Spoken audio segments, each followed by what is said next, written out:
안녕하십니까. 뉴스K 앵커 노지민입니다. 지난해 4월 데일리 뉴스로 출범했던 뉴스K가 주중에는 모바일 현장 리포트, 매주 금요일 이 시간에는 주간 종합 뉴스로 다시 찾아뵙게 됐습니다. 데일리 뉴스에서 미처 전해드리지 못한 이야기, 주류 언론이 외면하는 소식을 비롯해서 좀 더 깊은 호흡의 뉴스들로 인사드리겠습니다. 11월 첫째 주 뉴스K 잠시 후 시작합니다.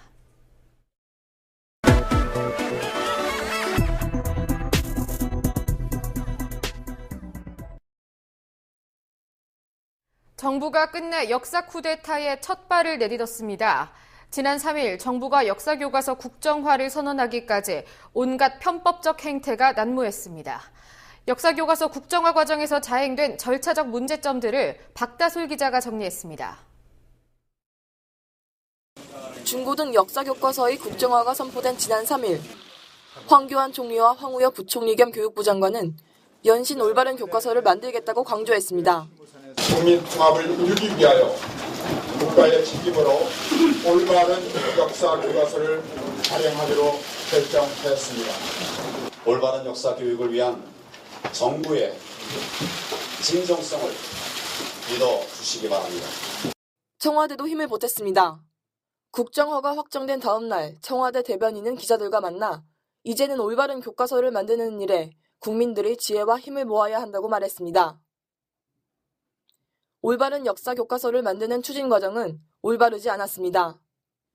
지난달 12일 역사 교과서 국정화를 행정 예고한 정부는 찬반 의견을 받겠다면서도 접수 통로를 제안했습니다. 홈페이지나 이메일 접수 방식으로 보통 받거든요. 근데 이번에는 이제 그런 방식조차 허용하지 않아서 팩스나 우편 접수로만 가능했는데 시간이 임박해서 우편 접수가 안 되는 분들은 보통 다 팩스로 이제 그날 마감하는 날 팩스로 많이 보내게 됐고. 사실상 유일한 의견 접수 통로였던 팩스마저 제대로 작동하지 않았습니다.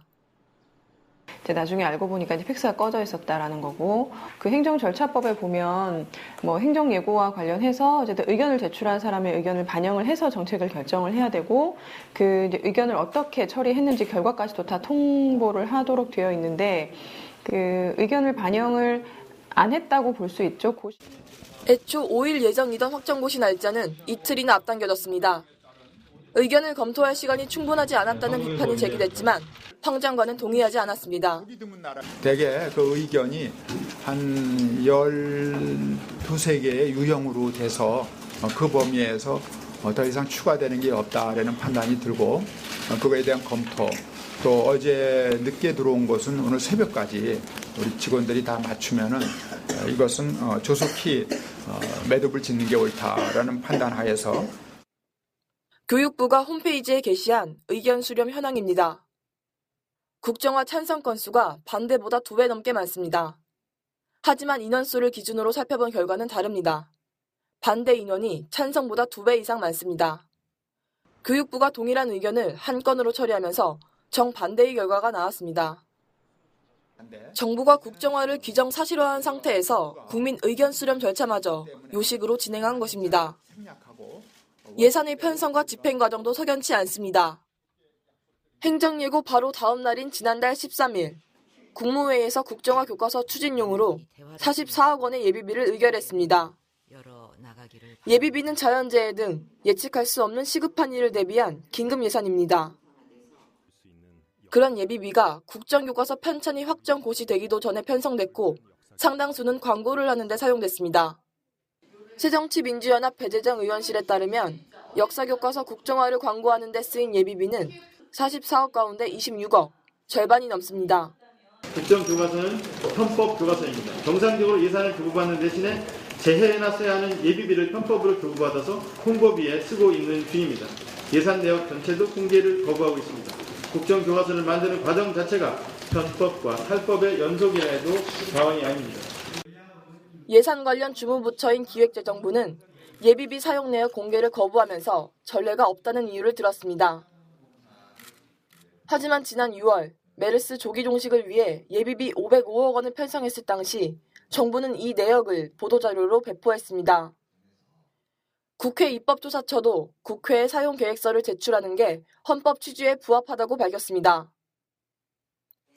이런 가운데 교과서 국정화 자체가 위헌이라는 주장도 나옵니다.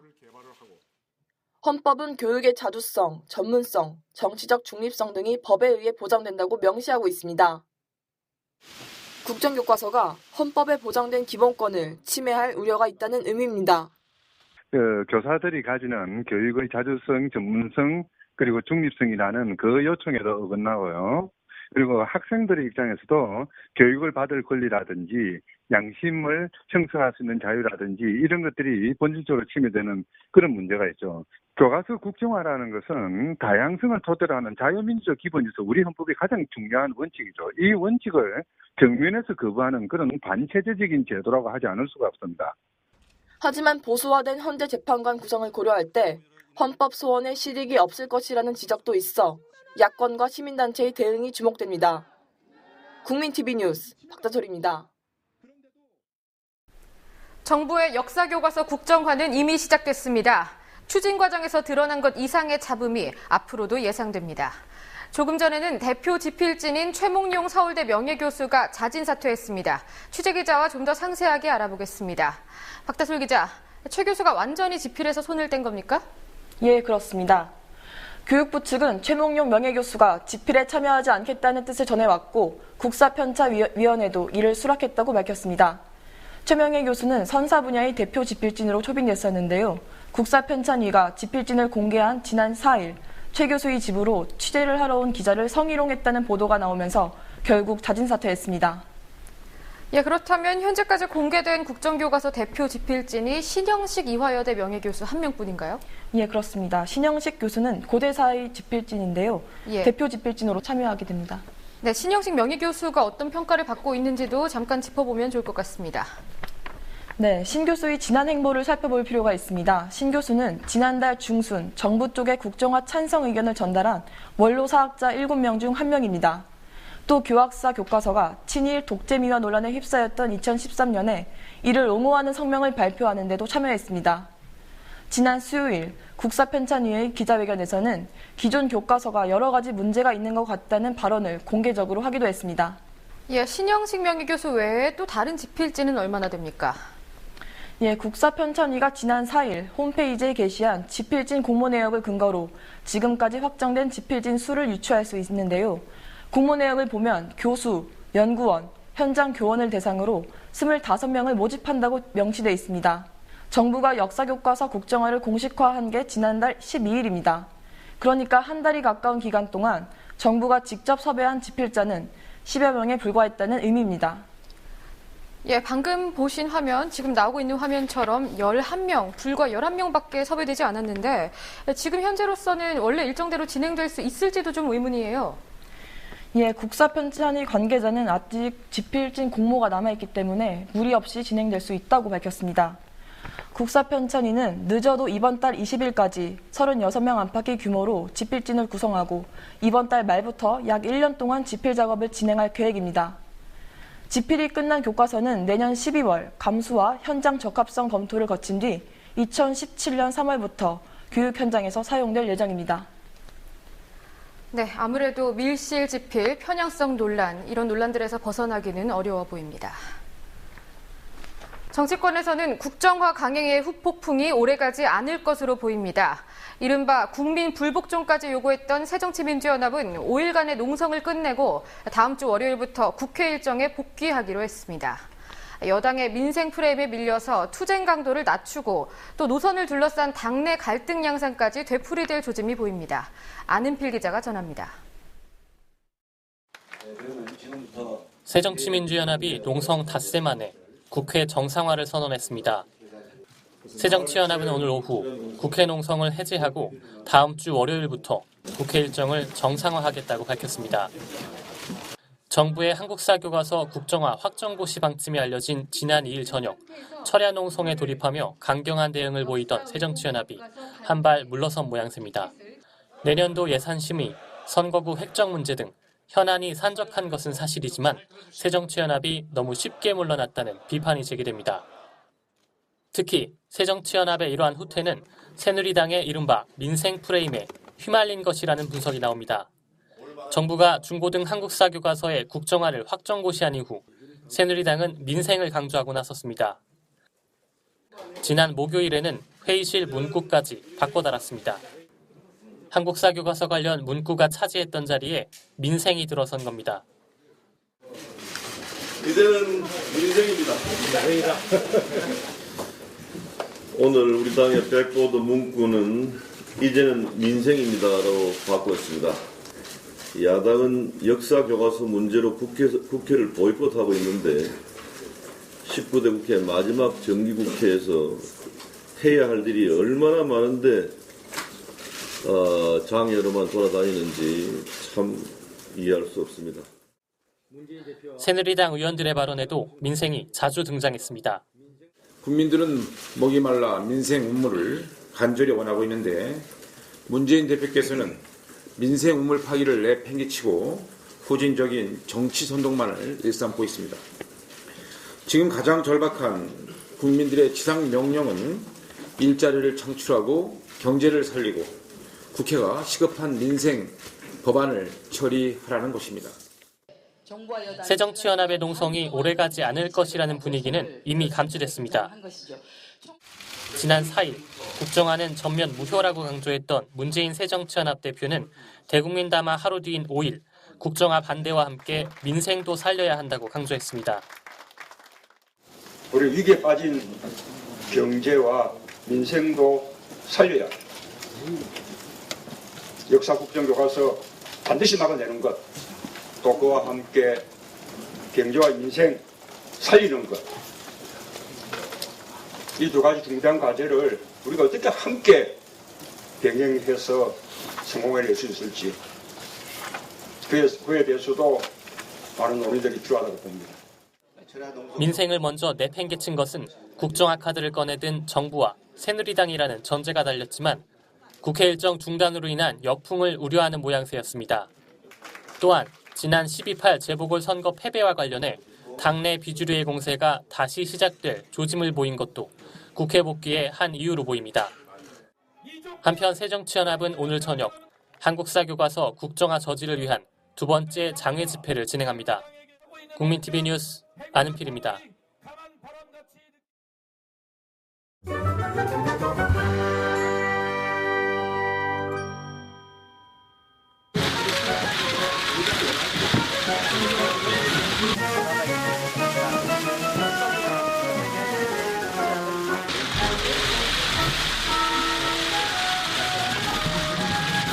올바른 역사 교육을 위한 정부의 진정성을 믿어주시기 바랍니다.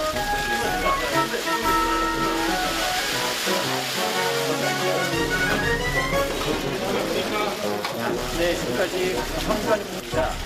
총리가 이례적으로 별도 교육까지 올라와서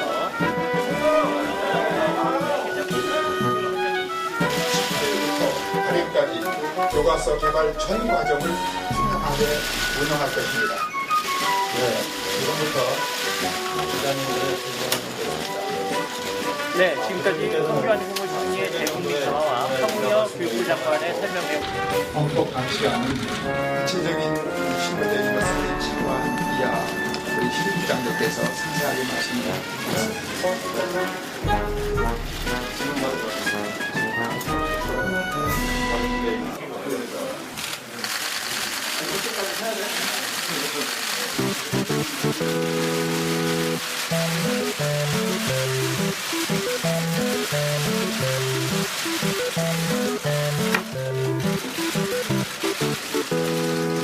공정하고 투명한 절차로 교과서를 만들겠습니다. 지금부터 기자님들의 질문을 하겠습니다. 질문은 5분으로 수업하였음을 양해해 주시기 바랍니다. 아울러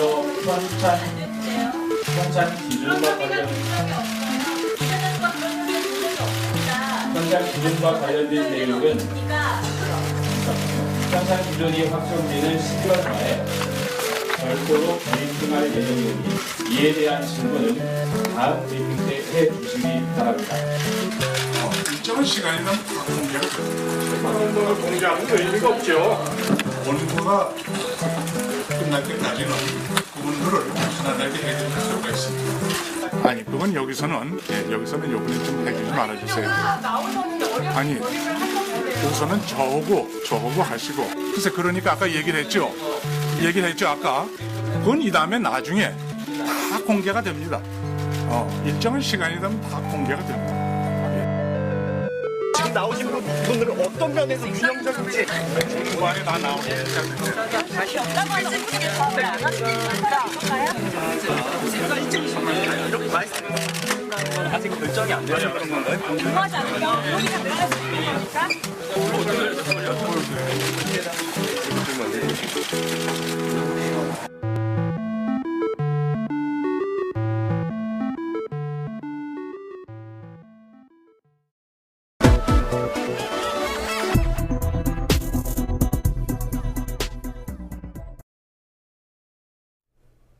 내일이면 세월호 특별법이 제정된 지 1년이 됩니다. 여전히 참사의 진짜 원인에 대해서는 추측과 의혹만이 남아 있습니다. 대체 세월호 특별조사위원회는 무엇을 한 것이냐는 비판도 있는데요. 애당초 정부에 의해 손발이 묶인 특조위가 할 수 있는 게 없었다는 지적도 나옵니다. 그 이유를 짚어봤습니다. 지난 3일 제10차 정례브리핑을 가진 세월호 특별조사위원회는 다음 달 14일부터 3일간 세월호 참사 진상규명을 위한 청문회를 진행한다고 밝혔습니다.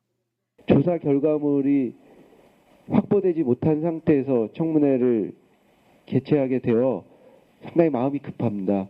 그러니까 11월 한 달 동안 집중적으로 청문회 내용에 대해서도 준비를 해야 되고 특조위가 구성된 이래 처음으로 열리는 청문회입니다.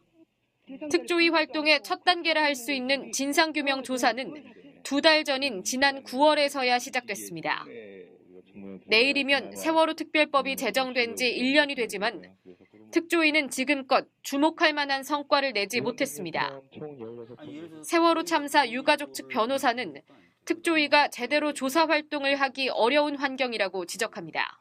아예 지금 활동 자체를 어렵게 만든 여러 가지 제약 조건들 때문에 문제가 발생하고 있어요. 수사권이 있었으면 더 잘했을 텐데 라는 단계까지도 못 가고 애초에 조사 자체를 하는 데 있어서도 굉장히 어려움을 겪고 있는 그런 상황이 현재 상황이라고 보시면 될 것 같습니다. 지난해 11월 7일 여야 원내대표의 합의로 제정된 세월호 특별법은 올해 1월 1일부터 시행됐습니다. 2달 뒤인 3월 5일 상임위원들이 임명됐지만 정부가 특조위의 독립성을 약화시키는 시행령을 제정하면서 5월까지 특조위의 활동이 사실상 마비됐습니다.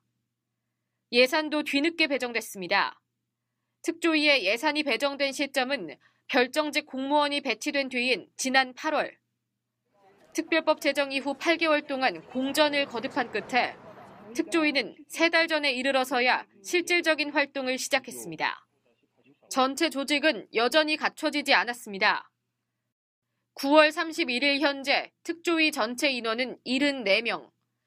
시행령이 규정하는 초기 인원인 90명에도 미치지 못할 뿐 아니라 최종 정원 120명의 약 62%만으로 운영되고 있습니다.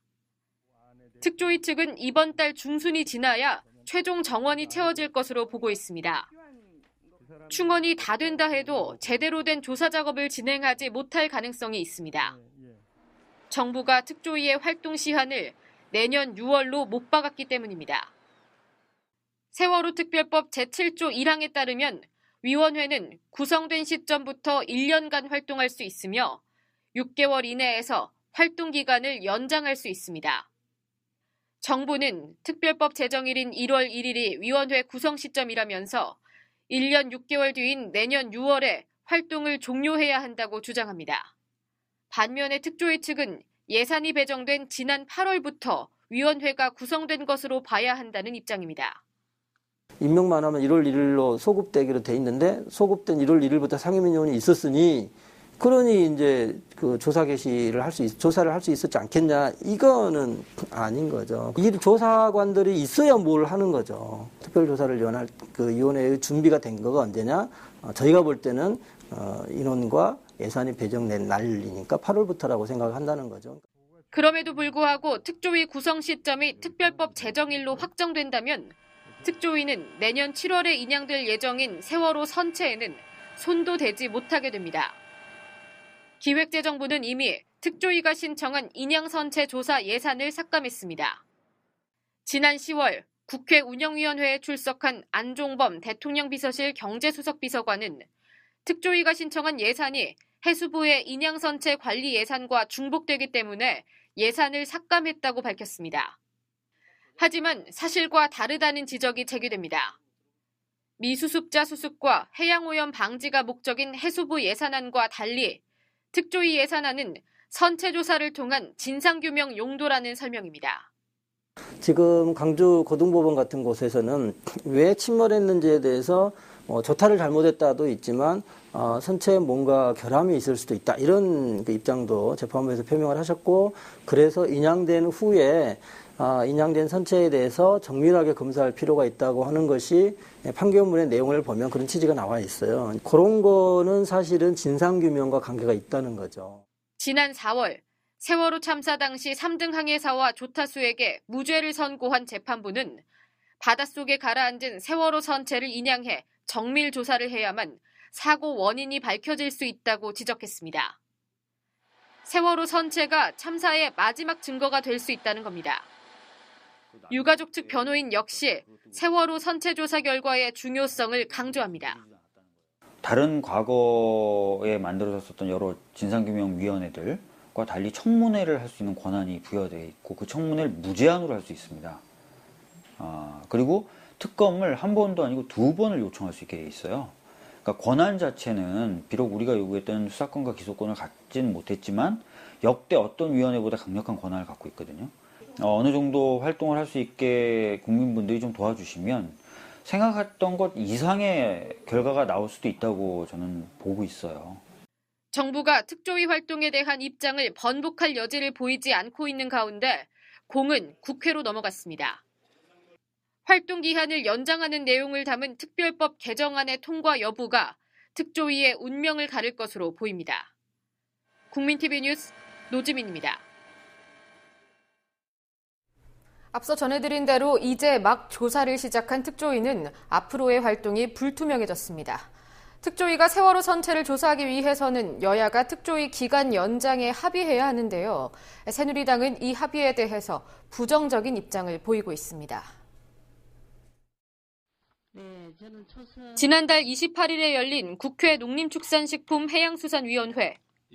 그것을 가지고 정의를 하고 늦추자하는 것은 정말로 세월호 법을 가지고 국회 농해수위 예산을 발목 잡게 하는 것이지. 세월호 이 특별법 개정안에 대한 문제를 매듭을 짓지 않고 대강 봉합해가지고 그냥 예산을 처리하자. 이것은 저는 우리 위원회, 우리 국회가 제대로 자기 역할을 정확하게 못하는 것이라고 생각합니다. 여야 원내대표단은 지난 5월 특조위 활동기간 연장을 포함한 특별법 개정안을 이번 정기국회에서 처리하기로 합의했습니다. 하지만 새누리당 의원들이 예산안부터 처리하자고 주장하면서 특조위 활동 기한부터 매듭짓자는 야당 의원들과 마찰을 빚었습니다. 결국 이날 농해수위 전체 회의는 여야 간 공방만 이어지다 끝났습니다. 농해수위 소속인 신정훈 새정치민주연합 의원은 특조위 활동 기한이 보장되지 않으면 예산 편성이 무용지물이라고 주장합니다. 세월호 선체 인양 이전에 끝나버리면 의미가 없지 않습니까? 그래서 이 예산이 제대로 쓰여지기 위해서는 정부나 여당이 세월호 특조위 활동 기한을 현재 어떤 이 규정되어 있는, 아니 정부가 해석하고 있는 이런 기간보다도 6개월 이상 연장돼야 된다. 지난 10월 국회 농해수위 예산결산소위원회는 특조위 활동 예산을 정부안보다 2배가량 늘렸습니다. 재편성된 금액 가운데 기재부가 전액 삭감했던 인양선체 조사 비용도 포함됐습니다. 특조위가 인양선체 조사를 진행한다는 전제로 예산을 합의한 겁니다. 의결된 예산안이 확정되려면 소관 상임위인 농해수위를 거쳐서 예산결산특별위원회까지 통과해야 합니다. 하지만 농해수위 소속 여당 의원들이 특조위 활동기간 합의에 부정적이기 때문에 상임위 처리 과정부터 녹록지 않습니다. 예결특위 역시 마찬가지입니다. 예결특위 심사 과정에는 기획재정부가 참여합니다. 상임위원회에서 증액한 특조위 예산안을 다시 삭감할 가능성도 있습니다. 이런 가운데 일부 보수 언론은 특조위 위원들의 급여를 부각하면서 특조위 흠집 내기에 나섰습니다. 국민TV 뉴스 노지민입니다.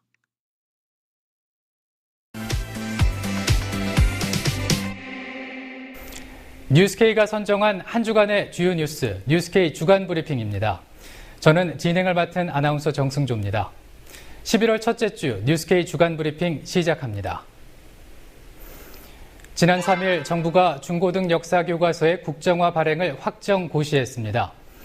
올바른 역사교과서를 투명하게 만들겠다는 정부의 발표와는 달리 단 2명의 집필집만이 공개됐고 그중 최몽룡 서울대 명예교수는 오늘 사퇴했습니다. 국정화 추진 절차상에 문제가 있다는 지적도 이어지고 있습니다. 역사학계는 물론 시민단체, 청소년들까지 강하게 반대하고 있지만 정부 여당은 민생을 외치며 국정화 문제에서 발을 빼고 있고 야당은 오늘로 장외투쟁을 중단하기로 결정했습니다.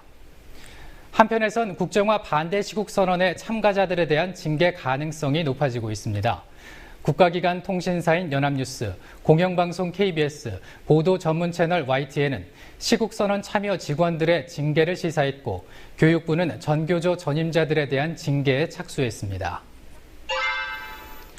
박근혜 정부 들어 진행된 첫 한일 정상회담이 지난 2일로 마무리됐습니다. 회담은 원래 예정됐던 시간을 훌쩍 넘겨 100분간 진행됐습니다. 이번 회담의 최대 관심사는 단연 위안부 문제였습니다. 회담 이후 청와대는 위안부 문제 타결 협의에 속도를 내기로 했다고 밝혔습니다. 하지만 시기나 내용 등 구체적인 내용은 빠져 있었습니다. 또 일본으로 돌아간 아베 총리가 위안부 문제는 한일 협정으로 종료됐다는 기존 입장을 재확인했습니다.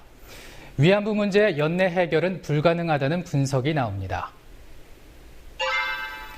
검찰이 아동 청소년이 등장하는 음란물 유포를 제대로 막지 않았다는 혐의로 이석우 전 카카오 대표를 기소했습니다. 이런 혐의로 온라인 서비스 제공업체의 대표가 기소가 된 것은 이번이 처음인데요. 카카오그룹이나 네이버 밴드와 같은 폐쇄형 서비스에서 서비스 제공업체가 내용을 직접 모니터링하는데 한계가 있기 때문에 논란이 일고 있습니다. 명확한 가이드라인 없이 사용자들이 올린 내용을 직접 모니터링할 경우 사생활을 침해할 가능성이 높기 때문입니다. 이 때문에 일각에서는 카카오가 검찰의 감청 영장에 협조하지 않은 데에 대한 보복 수사라는 지적이 나오고 있습니다.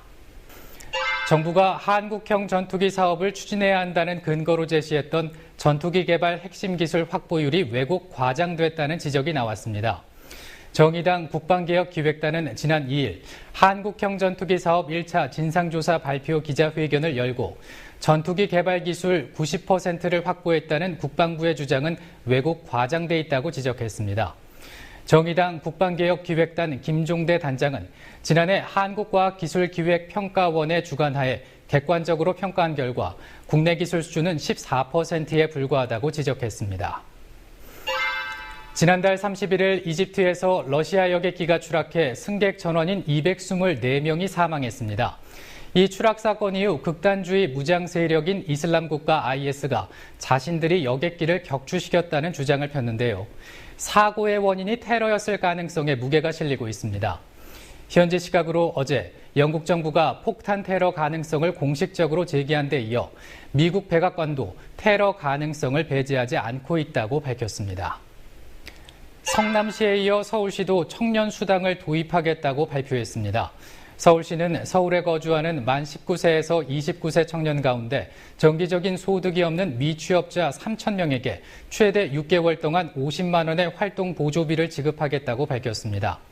청년 니트족들이 자립할 토대를 마련해 주겠다는 겁니다. 이를 두고 일부 청년들에게 현금을 주는 것으로 효과를 보기는 어렵다면서 포퓰리즘 논란이 일고 있습니다. 지금까지 뉴스K 주간 브리핑의 정승조였습니다.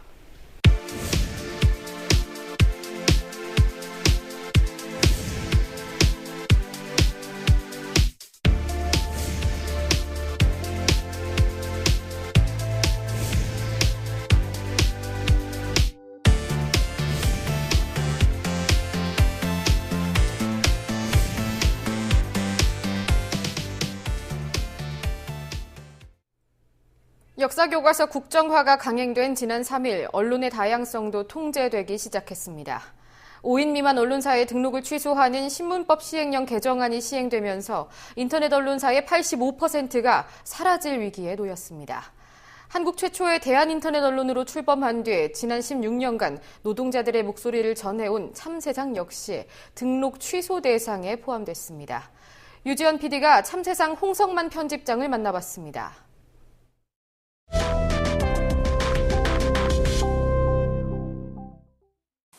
안녕하세요. 네, 안녕하세요.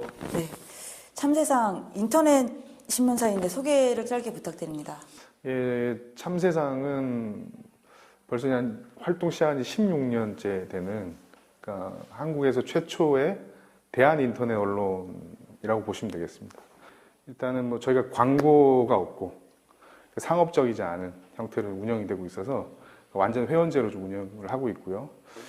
뭐 그러다 보니 이제 저희가 이제 보도할 수 있는 여러 가지 이제 자유들이 좀 허용이 돼서 아주 오래 전부터 이제 그 비정규직 노동자나 이주 노동자, 뭐 성소수자, 여성 등의 좀 그 문제들, 사회적 약자들의 문제들을 꾸준히 보도해 오고 있습니다.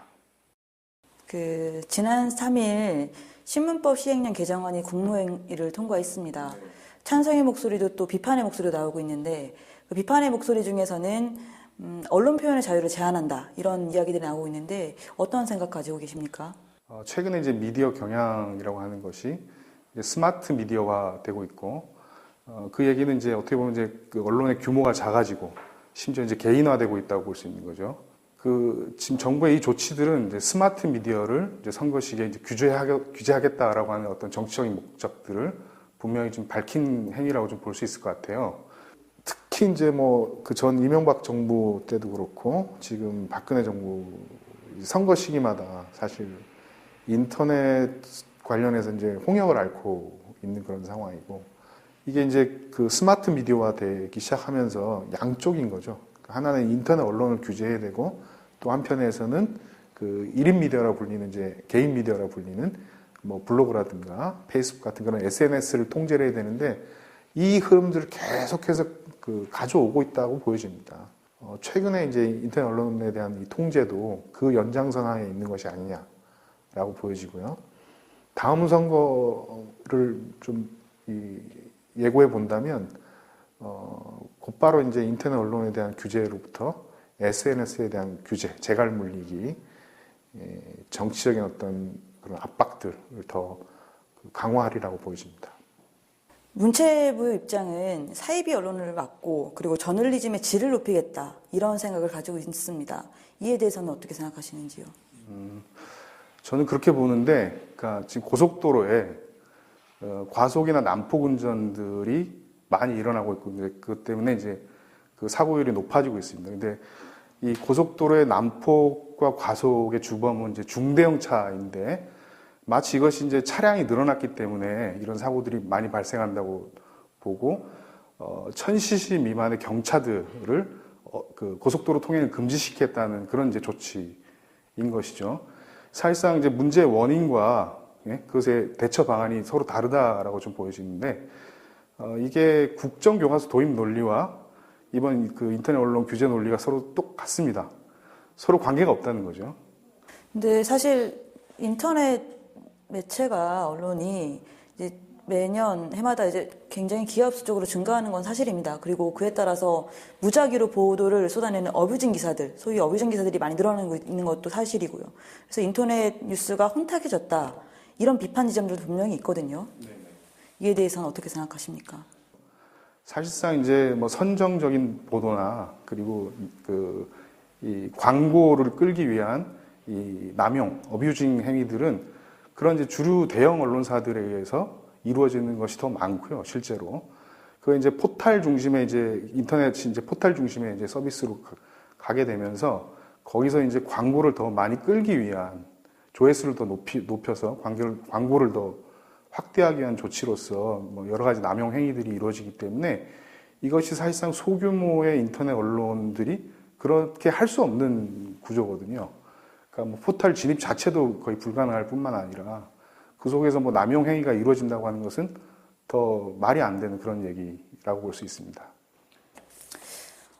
좀 신뢰되는 질문인데요. 지금 참세상은 상시 고용 인원이 얼마나 됩니까? 이건 영업 비밀인데 저희가 지금 그 4대 보험 지급하고 있는 인원은 이제 4명입니다. 그러니까 현행 이제 이번에 이제 고시된 그 내용에 따르면 저희도 1년 뒤에는 이제 폐간될 수밖에 없는 그런 상황에 놓여 있는 거죠. 지금 참세상처럼 상시 고용 인력이 5명 이하인 언론들이 많은 상황인가요? 저희도 소속돼 있습니다만 인터넷 기자협회에 따르면은 85% 정도의 언론들이 지금 5인 미만, 3인 미만 이렇게 알려져 있고요. 그래서 상당수의 언론들이 아마 지금 현재의 이 통과된 내용대로 이렇게 규제가 될 경우에는 거의 다 폐간 조치가 되지 않을까 하는 그런 우려들을 현실적으로 하고 있습니다.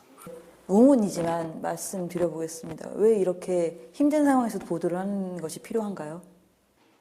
그거는 가장 크게는 기존의 미디어들이 보도하지 않은 지점들이 존재했던 것이죠.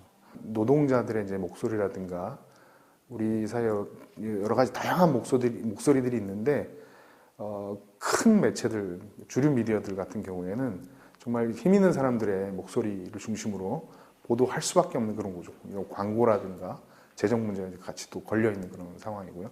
좀 그런 것에서부터 좀 자유로울 수 있는 그런 언론 매체들이 오히려 이제 우리 사회의 다양한 목소리들을 그대로 좀 반영할 수 있기 때문에 그런 미디어들의 어떤 역할과 존재가 지금 수십 년 동안 이어져 왔다고 좀 생각이 좀 들어요. 그런 매체들이 존재해야 우리 사회의 어떤 다양성들이 더 풍부해지고 그리고 이 사회적인 어떤 여러 목소리들이 묻혀서 보이지 않고 들리지 않는 것들이 사실 이제 사회 밖으로 나와서 알려질 수 있는 그런 계기가 된다고 생각이 좀 듭니다.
역사교과서는 독재의 시작입니다. 그들은 역사교과서를 시작으로 그들의 나라를 만들려고 하고 있습니다. 그리고 이러한 사실은 또 역사교과서에 실리지 않게 되겠지요. 저희가 지금 행동하지 않으면은 이 나라 거짓말된 나라가 될 겁니다. 거짓된 나라가 될 것입니다. 청소년들은 국정교과서 반대한다.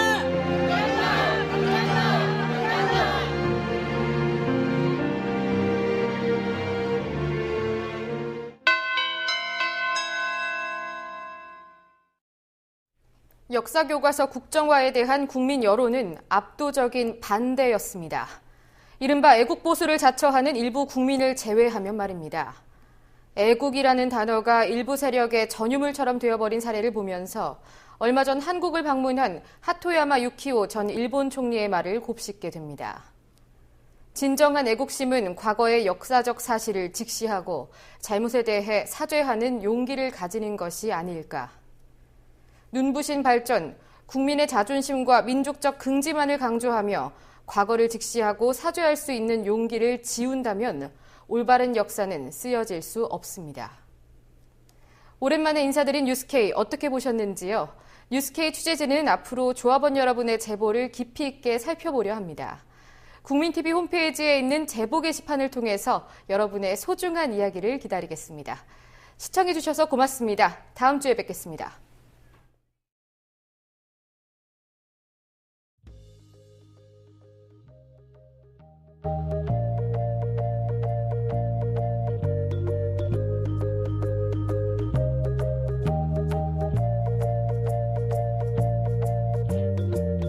미디어 협동조합 국민TV에 가입해주신 조합원과 예비조합원입니다. 김지인, 김영희, 이지상, 김용구, 고혁주, 이정열, 강문희, 정희수, 임환, 염태하, 노정열, 권영남. 자본 권력과 정치 권력의 자유로운 언론 미디어 협동조합 국민TV에 가입해주셔서 감사합니다. 미디어 협동조합은 경쟁을 통한 이익 추구보다 협력과 상생 가치를 보다 소중히 여기며 더 자유롭고 더 정의롭고 더 행복한 사회를 만드는 데 공헌하겠습니다.